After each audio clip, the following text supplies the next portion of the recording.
वक्रतुंड महाकाय सूर्यकोटि समप्रभा निर्विघ्नं कुरु मे देव सर्वकार्येषु सर्वदा।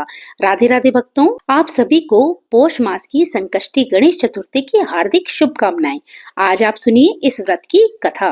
एक बार देवी पार्वती ने गणेश जी से पूछा कि हे पुत्र, पौष माह में गणेश जी के किस रूप की पूजा की जाती है, उसका विधान क्या है तथा उस दिन क्या भोजन ग्रहण करना चाहिए। भगवान गणेश जी कहते हैं, हे जगदम्बे, पौष माह की चतुर्थी को समस्त प्रकार के विघ्नों का नाश करने वाली माना जाता है। इस दिन आकुरुत नामक गणेश जी की पूजा अर्चना की जाती है। इस दिन भोजन के रूप में मात्र गोमूत्र ही ग्रहण करना चाहिए। अतः पूरे दिन निराहार रहकर व्रत करना चाहिए। व्रत के समय दिन में शयन नहीं करना चाहिए तथा ब्रह्मचर्य का पालन करना चाहिए। रात्रि में पूजनोपरांत ब्राह्मण भोज करवाएं। इस दिन दुग्ध निर्मित खीर में शुद्ध घी मिलाकर गणपति मंत्र से हवन करने से व्यक्ति शासक को भी अपने वशीभूत कर सकता है।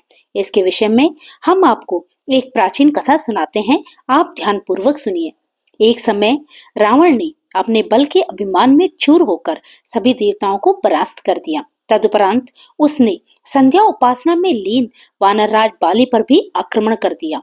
बाली को ये वरदान प्राप्त था कि उसके सामने जो भी शत्रु आएगा उसकी आधी शक्ति बाली को प्राप्त हो जाएगी।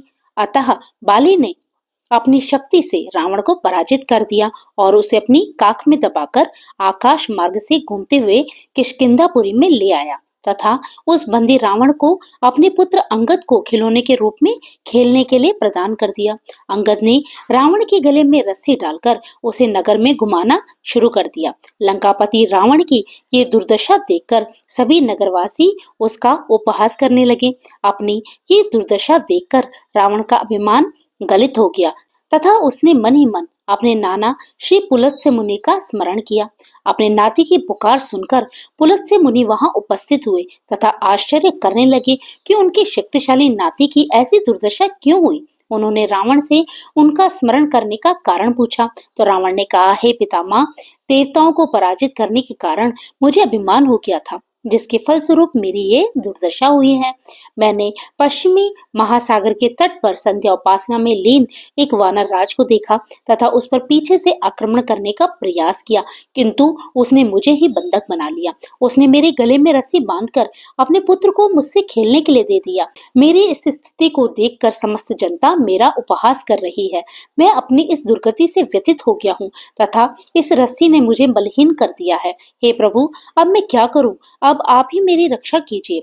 पुलत्स्य मुनि ने कहा, हे रावण, तुम चिंतित मत हो, मैं तुम्हें अवश्य मुक्त करा दूंगा। इस बाली का जन्म देवराज इंद्र के वीर्य से हुआ है तथा वह तुमसे अधिक पराक्रमी एवं बलशाली है। इसकी मृत्यु महाराज दशरथ के ज्येष्ठ पुत्र श्री राम जी के हाथों होना निश्चित है। हे दैत्यराज, यदि तुम बाली के बंधन से मुक्त होना चाहते हो तो मेरे कथनानुसार विघ्नहर्ता गणेश जी का व्रत करो।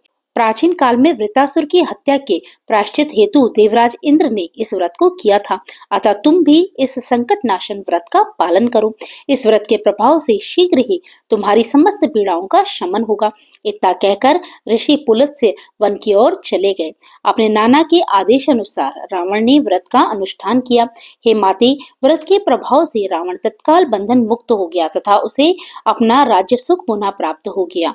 इस कथा के अंत में भगवान श्री कृष्ण युधिष्ठिर से कहते हैं कि हे युधिष्ठिर, आप भी इस व्रत को कीजिए। इस व्रत के प्रभाव से निश्चित ही आप भी युद्ध में अपने शत्रुओं से विजयी होकर राज वैभव को प्राप्त करेंगे। श्री कृष्ण के निर्देशानुसार युधिष्ठिर ने संपूर्ण विधि विधान से पौष कृष्ण चतुर्थी का व्रत किया तथा इस व्रत के प्रभाव से उन्हें अपना राज्य पुनः प्राप्त हुआ।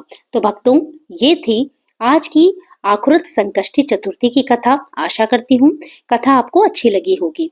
अगर आपको ये कथा पसंद आई हो तो इसे लाइक कीजिएगा और अगर आप मेरे चैनल पे नए हो तो मेरे चैनल को सब्सक्राइब करना मत भूलिएगा। तो प्रभु का नाम लेते रहिए, पुण्य के भागी बनते रहिए। जय श्री कृष्ण, राधे राधे।